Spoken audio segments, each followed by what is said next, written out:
Boa tarde, pessoal. Meu nome é Daniela Zareza, eu sou advogada, consultora, mestra e doutoranda pelo Programa de Pós-Graduação em Ciências Criminais da Pontifícia Universidade Católica do Rio Grande do Sul. Eu gostaria, em primeiro lugar, de agradecer a Tira Lovlange e, em especial, os colegas Felipe Giacomoli e Henrique Saibo pelo convite para compor este curso que eles estão organizando. O tema que eu fiquei responsável para abordar com vocês diz respeito às alterações propostas pela Lei 13.964 no que tange à prova genética e ao perfil genético em banco de dados.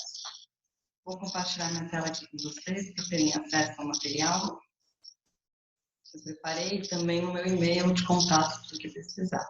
Então, prova genética e perfil genético em banco de dados é uma temática que há muito tempo já vem sendo discutida em âmbito internacional, inclusive trago aqui para vocês um pouquinho do contexto internacional dos direitos humanos, para que vejam como já essa temática é dotada de avanços e críticas. A gente já pode observar a nível internacional casos de bastante tempo. O caso Marper versus Reino Unido, inclusive de 2008, é grande referência utilizada por todas as jurisprudências do Tribunal Europeu de Direitos Humanos em termos de proteção de dados pessoais, como um todo, inclusive, hoje em dia, os casos de dados digitais também fazem referência a essa decisão. O próprio STF já teve um recurso extraordinário com repercussão geral reconhecida por unanimidade, em que o ministro Gilmar Mendes fez referência a essas decisões. Então, as informações genéticas, elas encontram proteção jurídica na inviolabilidade da vida privada. Por isso, a referência a essas sentenças do caso do Tribunal Europeu de Direitos Humanos.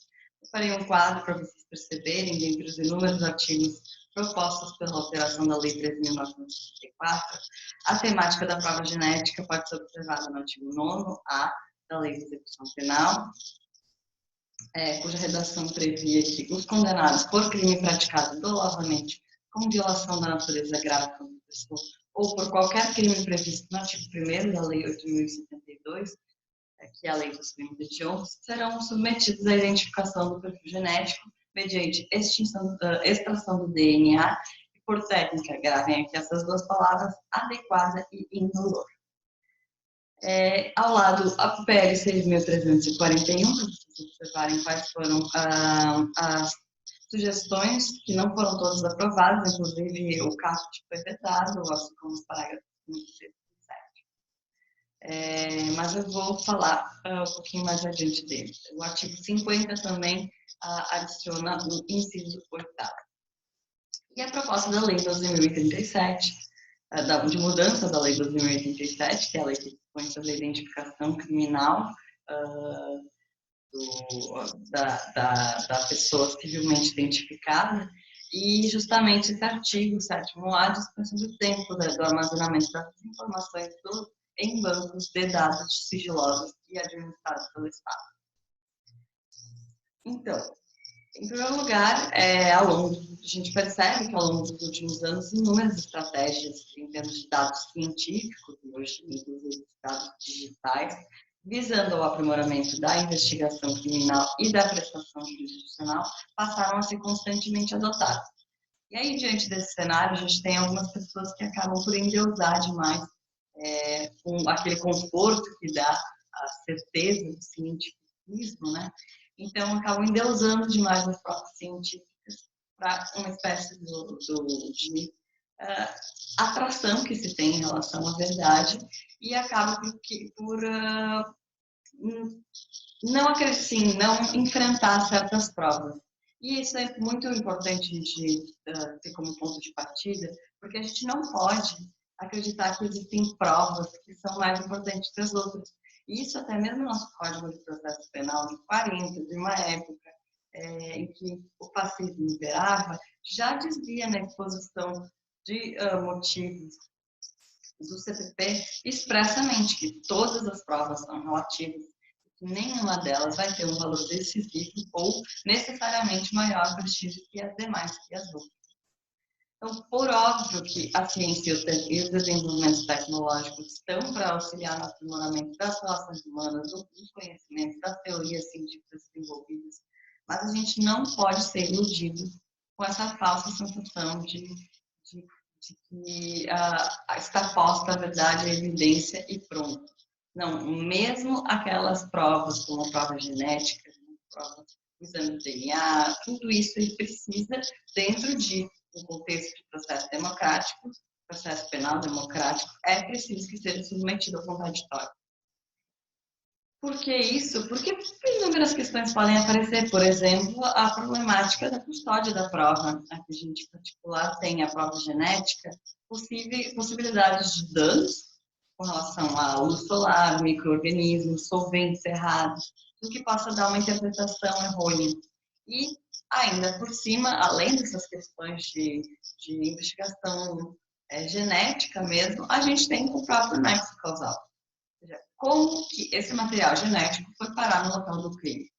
Será que existe a possibilidade de manipulações?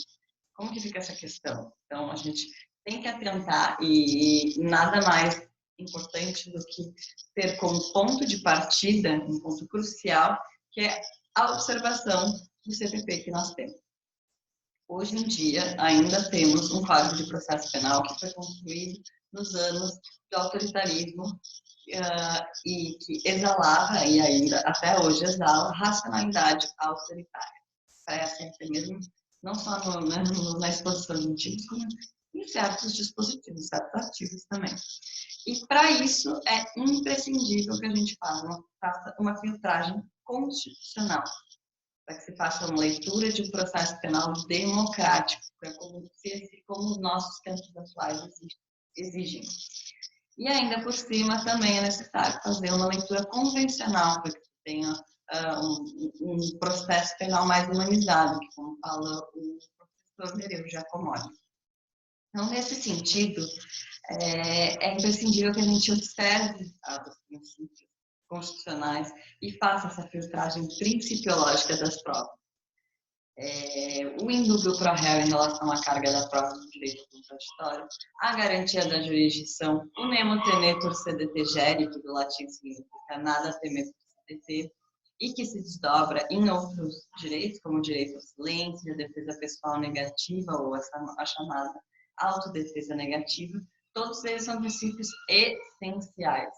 E é frente ao princípio, inclusive, do nemo tenetur, que a prova da genética vai ressoar em inúmeras problemáticas. Então, antes de adentrar nas mudanças provenientes da Lei 13.964 de 2019, eu vou precisar observar com vocês o histórico da prova genética dentro do ordenamento jurídico brasileiro. A promulgação da Lei 12.654, no ano de 2012, que foi a lei que alterou a LEP, a Lei de Execução Penal, para dispor sobre a coleta do perfil genético como forma de identificação criminal, ela restringiu significativamente, inclusive, como o Oswald Júnior, culminou o princípio do nemo tenetur sedete gere. No que diz respeito ao direito do imputado não fazer prova contra si mesmo, que é a chamada defesa pessoal negativa, que, por exemplo, a recusa da pessoa de se calar no interrogatório, a recusa de participar em acariações de reconhecimentos, o direito a se calar no interrogatório, ou até mesmo se submeter a exames. Isso tudo são as possibilidades que a defesa tem de recusar-se a realizar certos atos probatórios que considere prejudicial à defesa. No entanto, a promulgação dessa lei, no ano de 2012, passou a permitir a extração compulsória do DNA da pessoa investigada e da pessoa condenada. Então, no que diz respeito ao sujeito suspeito, uma vez que há a necessidade da investigação e na necessidade da coleta de material para a investigação e a autorização judicial, a extração compulsória passou a ser possível com a alteração da Lei 12.037 de 2009, que é a lei que disciplina a identificação criminal e tem como campo de incidência a investigação preliminar. E além dessa lei, a Lei 12.604 também alterou a 7.210, que é a Lei de Execução Penal, permitindo a extração obrigatória do material genético de pessoas condenadas por crimes dolosos com violência de natureza grave ou por qualquer crime previsto no artigo 1º da Lei dos Crimes Hediondos. Então, a partir desse momento, esse material coletado, material genético, passou a integrar ao banco de dados de perfil genético e teriam acesso às polícias estaduais ou federais mediante autorização judicial. Então, esse perfil, o código genético que passou a integrar o banco, ele é confrontado com amostras de sangue, de sêmen, de saliva, ou até mesmo de pelos, tudo que for encontrado no local do crime, no corpo da vítima, na arma ou na roupa utilizada supostamente para se praticar o crime ou na roupa da vítima. Dessa comparação do material coletado com o material encontrado nesses locais, existe uma comparação que vai resultar em um laudo. Esse laudo é elaborado por um perito oficial. Em 2013, foi regulamentada o Banco Nacional de Perfis Genéticos e criada a Rede Integrada de Bancos de Perfis Genéticos pelo Poder Executivo, por meio de um decreto, o Decreto 7.950. Essa rede ela é composta por inúmeros laboratórios estaduais, distrital e da Polícia Federal, e alimentada por diferentes perfis genéticos, tanto os de indivíduos cadastrados criminalmente segundo a Lei 12.087, como de vestígios de locais de crimes e de pessoas desaparecidas. O que a gente precisa ter em mente, então, frente a esse cenário? Que a finalidade da coleta do material biológico é diferente. Imaginem, se já é problemático perceber o que se faz em relação às pessoas condenadas, que dirá em relação às pessoas que estão sendo investigadas, ou seja, que sequer passaram por um juízo que as considerou culpadas e ainda assim estão suscetíveis à possível coleta de material genético coercitivo. É o caso da pessoa, quando se trata de um investigado, em que a finalidade da coleta do material biológico é destinada a servir de prova para um caso concreto e determinado, ou seja, um crime que já ocorreu. A Lei 12.037, ela previu a possibilidade da inclusão dessa coleta de material genético na situação em que há a identificação criminal for essencial às investigações policiais. Então, existe a exigência de demonstração da necessidade da coleta do material, para a investigação ocorrer, ela é imprescindível, porque a gente não pode tolerar a banalização da intervenção corporal, que representa uma grande violação. Por mais que seja uma extração adequada e indolor, ela representa inúmeras violações da integridade física, da privacidade, da dignidade da pessoa humana, do direito ao silêncio, do direito de não produzir prova contra si mesma. Então, não é pelo fato de que ela é indolor que ela que ela não viole direitos, não, pelo contrário. E tendo em vista todo esse cenário, também é necessária uma autorização judicial, já que a lei exige essa reserva da jurisdição. O problema é que a gente observa ainda resquícios inquisitivos que o nosso sistema processual penal possui e é viável a determinação de ofício pelo juiz. Indo mais a fundo, alguns autores, como o Aurélio Lopes Júnior, determinam a possibilidade da leitura por analogia do artigo 7º para solicitar a retirada da prova genética do inquérito ou do processo, assim como é requerida a retirada da identificação fotográfica de ambos, desde que apresentada as provas da sua identificação. O problema é que a mudança da lei traz algumas questões que vão passar a impedir. A gente vai ver agora, daqui a pouco. Então, em relação ao apenado, a pessoa apenada, a coleta vai ter uma finalidade diferente. Ela vai se destinar ao futuro. E aí, então, pasmem, acaba sendo uma questão futurista, mas de previsão. A alimentação do banco de dados genéticos vai servir para a apuração de crimes que venham a ser praticados. E a autoria é desconhecida, ou seja, não é essa pessoa que está sendo suspeita, mas ainda assim o material genético dela vai ser comparado, porque vai estar no banco de dados. Nesse caso, ainda por cima, é obrigatória a coleta do material de dados e não exige autorização judicial para sua obtenção, apenas para posterior acesso ao banco de dados que outras pessoas queiram ter. Então, aqui um quadro comparativo de como era a Lei 7.210, o artigo 9º-A e o artigo 50, qual a proposta de mudança pelo projeto de lei 6.341 e o que foi de fato aprovado, né, e promulgado pela Lei 13.964. E, em seguida, um quadro comparativo da Lei 12.037, sobre a proposta do pacote anticrime e o que foi aprovado em relação à Lei 13.964. Tá?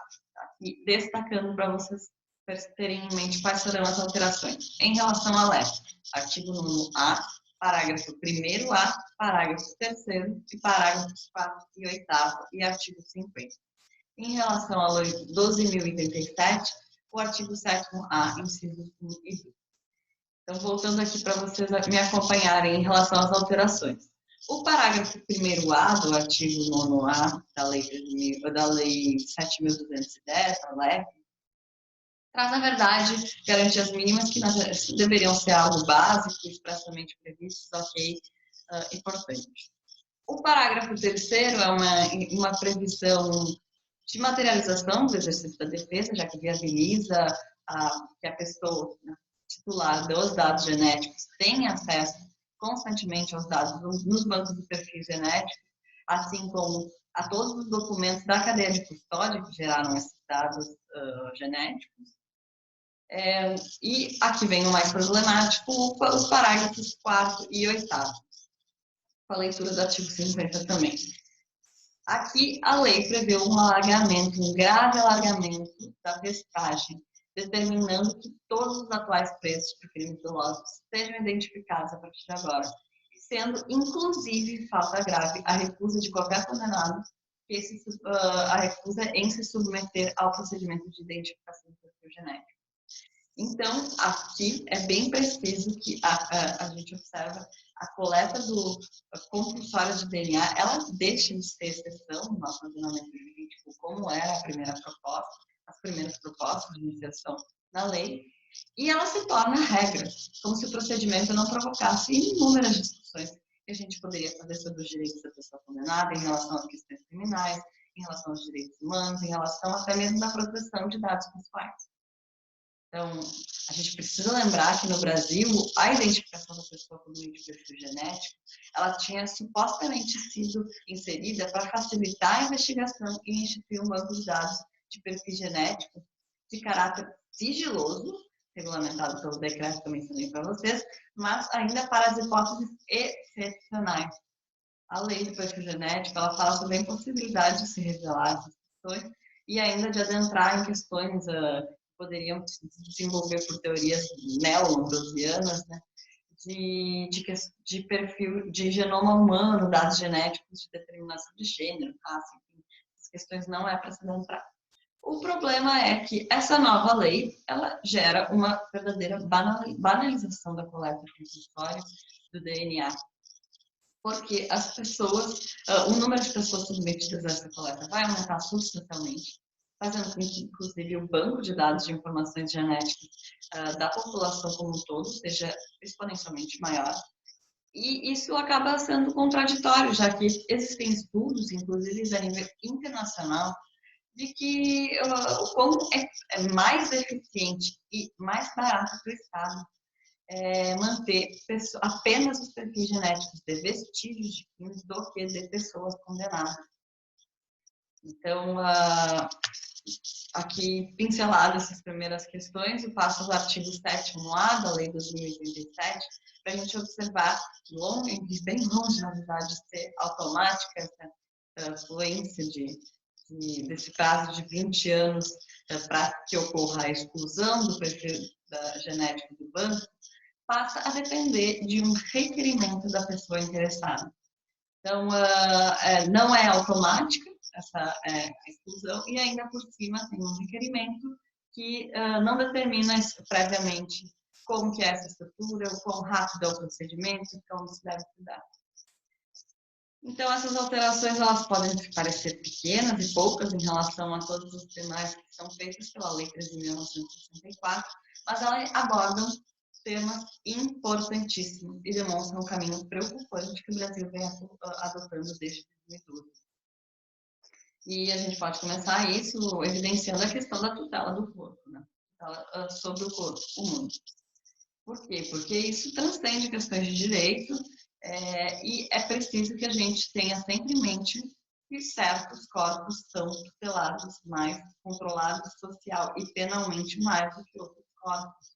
Isso porque a gente sabe da seletividade penal, a gente estuda na criminologia, e é importante você fazer esse corte transversal no processo penal, que a gente tem um sistema penal seletivo. E a lei passa a determinar que essa extração de forma adequada e indolor viole direitos constantes de certas pessoas específicas que estão no sistema, que estão pegas pelo sistema.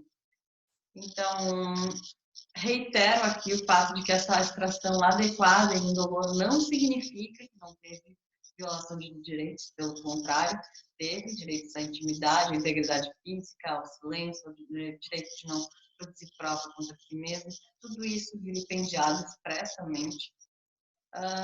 Mas a gente tem, frente a todo esse contexto, a gente precisa parar e pensar, o que significa tudo isso? O que são os bancos de dados de DNA? Grandes repositórios, onde fica material genético, matéria-prima de diversas naturezas, socioambientais, médicas, genéticas, e tudo isso vai ser um reservatório utilizado para pesquisa. Então, vejam só, é extremamente grave a problemática que se tem, que vai se originar da aplicação desse tipo de banco de dados de identificação das pessoas criminalmente processadas ou futuramente ou para futuras investigações criminais. Por quê?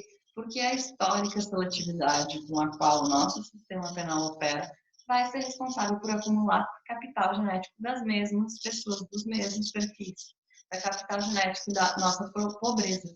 A expansão do Banco Nacional de Perfil Genético vai corroborar para que se busque pessoas criminosas dentre pessoas já consideradas seletivamente pelo sistema penal como criminosas. Então, tudo isso vai estar corroborado pelo caráter da irrefutabilidade que provas desse tipo, prova genética, prova policial, prova científica, carregam. E aí, a gente tem aqui algumas, eu trouxe para vocês algumas críticas mais específicas em relação às alterações. A própria questão da recusa anteriormente prevista pelo comitê, pelas resoluções do Comitê Gestor da Rede Integrada de Plano de Perfis, a recusa da pessoa em fornecer e participar dessa coleta do material genético impossibilitava que houvesse a coleta. E era feita a assinatura de um termo, a autorização judicial era informada disso. No entanto, com a mudança da lei, não apenas essa coleta passa a se configurar de maneira coercitiva, ou seja, a pessoa se recusa de maneira obrigatória, e como que vai ser essa obrigação, dentro de um contexto profissional em que nós sabemos de todos os problemas estruturais e das questões que corriqueiramente aparecem de maus tratos e abusos, ou até mesmo tortura, como também vai ser configurado como falta grave. Então, essa previsão desarrazoada, até mesmo irresponsável de configurar como falta grave, vai gerar um impacto muito grande nas consequências do cumprimento da pena de prisão de certas pessoas. Então, acaba sendo irresponsável determinar falta grave, tendo em vista quais são as consequências da imputação disso no cumprimento da pena. Então, pesquisas como a da Mayra Machado e da Patrícia Pinto, que são boas pesquisas que vocês podem consultar, demonstram essa problemática do regime disciplinar prisional, em que se tem uma concatenação de sanções escalonando cada vez mais num ciclo perverso de coação e que, ainda por cima, ignoram completamente a nossa realidade prisional brasileira, com problemas graves e estruturais, ao dificultar essa possibilidade de progressão de regime com a concessão de uma falta grave. Outro problema que eu trago para vocês é a coleta de material durante o cumprimento da pena. A resolução número 9 do Comitê Gestor que eu mencionei para vocês do Ministério da Justiça, ela determina alguns pontos de padronização de procedimentos relativos à coleta do material biológico. Dentre eles, a presença de testemunha, a necessidade de explicar à pessoa qual que é a fundamentação legal desse ato, e ainda por cima algumas questões técnicas, científicas, que não cabem aqui a gente ressaltar. O que resta é questionar, diante de todo esse contexto de alargamento das hipóteses de coleta obrigatória, de expansão de exponencial de coleta coercitiva, como vai ser a estrutura para se fazer isso? Qual a verba pública para cumprir as diretrizes? Quem que vai escolher e determinar essas testemunhas? Vai ser o agente penitenciário, que agora a polícia penal? Vai ser o próprio apenado por meio das suas relações de facções? Vai ser a própria facção? Como que vão ser? Então, inúmeras questões surgem em termos de política criminal e política penitenciária.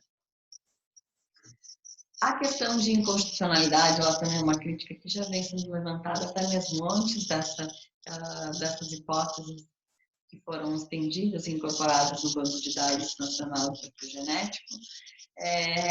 O que se precisa ter em mente é que essas informações genéticas são dados pessoais e, por isso, estão dentro da esfera da intimidade, da privacidade, protegidas pelos dados, pelos direitos da personalidade e, por isso, devem ter consentimento, deveriam, pelo menos, ter consentimento de quem é coletado o material genético e deve ser confidencial.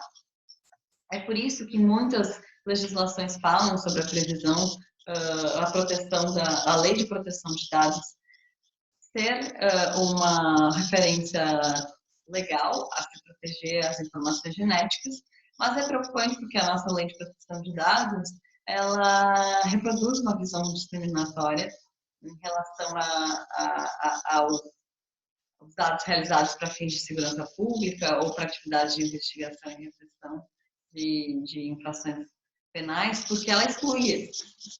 Então, é necessário ter esse certo cuidado. E, por fim, a cadeia de custódia é um problema bem importante, já que a preservação das fontes de provas é algo fundamental, ainda mais quando a prova não ocorre dentro da realidade do processo, como o DNA.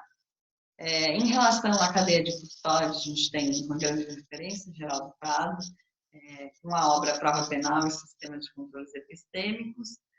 A gente também tem uma aula aqui que vai ser ministrada pelo curso, que vai adentrar muito mais a fundo a questão, que eu só vou pincelar as consequências da quebra da cadeia de custódia da prova científica, que supostamente deveria resultar na proibição da valoração probatória e a consequente exclusão dessa prova e tudo que for derivado dela.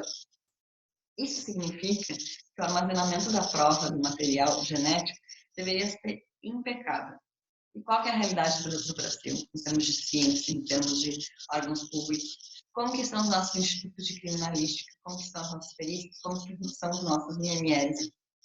Então, a gente sabe que não são bem equipados, a gente sabe que falta verba pública, existem relatos de casos em que o material é armazenado inadequadamente por falta de recursos, pela temperatura inadequada, assim como kits de extração de DNA vencidos. Então, tudo isso vai influenciar na cadeia de custódia da prova genética.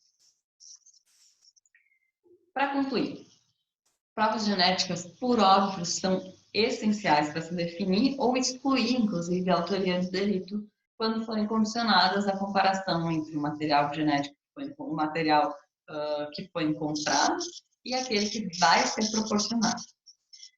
Quando as células corporais elas são encontradas no local do crime ou no corpo, na roupa da vítima, sangue, cabelo, pelo, sêmen, tudo isso não só pode, como deve ser utilizado na investigação genética, desde que pelos meios legais, normais, que estão previstos, que são os instrumentos jurídicos da investigação preliminar, como a busca e a apreensão domiciliar ou pessoal. Isso vários autores vão falar. A gente tem o Gossa como referência sobre a questão da possibilidade de se utilizar esses meios por meio da busca e apreensão prevista no artigo 240. Também existe a possibilidade de, em havendo o consentimento da pessoa suspeita, pode ocorrer essa intervenção corporal, já que o conteúdo desse material genético é um conteúdo dado à autodefesa e, portanto, é disponível e renunciável. O problema posto em toda a questão aqui que eu trago para vocês é quando há recusa da pessoa. É totalmente diferente do processo penal, onde é possível resolver o problema quando o sujeito passivo se recusa através da carga de prova e da presunção da veracidade de afirmações não contestadas, porque o processo penal ele tem o direito de não fazer a prova por si mesmo, que decorre do direito da presunção de inocência e do direito da defesa negativa. Então, a totalidade da prova, da carga probatória, está nas mãos do acusador. Camilo Lúcio dizia isso, que toda a carga da prova da existência de todos os elementos positivos e da ausência dos elementos negativos é do acusador. Então, a problemática de se submeter alguém à intervenção corporal sem o seu consentimento foi um retrocesso já trazido na Lei 2.654, em 2012, muito grave, e vem cada vez mais sendo expandido. E por óbvio que isso não é um movimento único do Brasil. O Brasil vem acompanhando movimentos de retrocesso do Código de Processo Penal português, do Código de Processo italiano, do alemão, as questões da própria doutrina espanhola vem criticando um monte, tem várias publicações a respeito disso. As informações genéticas, a gente precisa ter em conta que elas encontram a proteção jurídica na inviolabilidade da vida privada, da privacidade genética, por isso elas estão expressamente abarcadas na Lei Geral da Proteção de Dados, e por isso não devem ser, em circunstância alguma, vendidas, por óbvio, divulgadas, informadas, não podem ser utilizadas. E sempre, se for divulgada, precisa ser anonimizada. E por que tudo isso? Porque a gente sabe que hoje, cada vez mais são desenvolvidos softwares, tecnologias de Big Data, a partir de dados pessoais. E no momento em que houver algum tipo de cruzamento com esses dados que já são discriminatórios, vão acabar fornecendo uma base para desenvolver algoritmos específicos, preconceituosos, discriminatórios, com base nesse banco de dados. Isso seria uma reprodução constante dessa discriminação, carregada de um cientificismo que vai dar essa falsa sensação de verdade, quando na verdade é apenas mais uma reprodução dessas desigualdades do nosso sistema. Então, as mudanças trazidas pela lei, elas não são consideradas progressistas em termos de direitos fundamentais, direitos humanos, proteção de dados pessoais, mas para que a gente possa continuar fazendo uma leitura processual penal democrática, convencional, humanizada do nosso processo penal, a gente precisa determinar a gestão e a organização desse banco de dados, como qual autoridade pública pode utilizar esses dados, as formas da utilização, circunstâncias, procedimentos da retirada das informações. A gente tem que assegurar o sigilo e a gente tem que questionar, sim, algumas dessas mudanças e as problemáticas que elas trazem, para seguir exercendo a jurisdição, para seguir tendo um processo penal democrático. Então, agradeço imensamente quem esteve até aqui, me ouvindo. Me disponibilizo, coloco a referência bibliográfica, me disponibilizo para quem quiser. Novamente, repito meu e-mail, danielaedberg@gmail.com. Estou disponível para qualquer tipo de diálogo, conversa, envio de material. É isso. Muito obrigada. E a todos.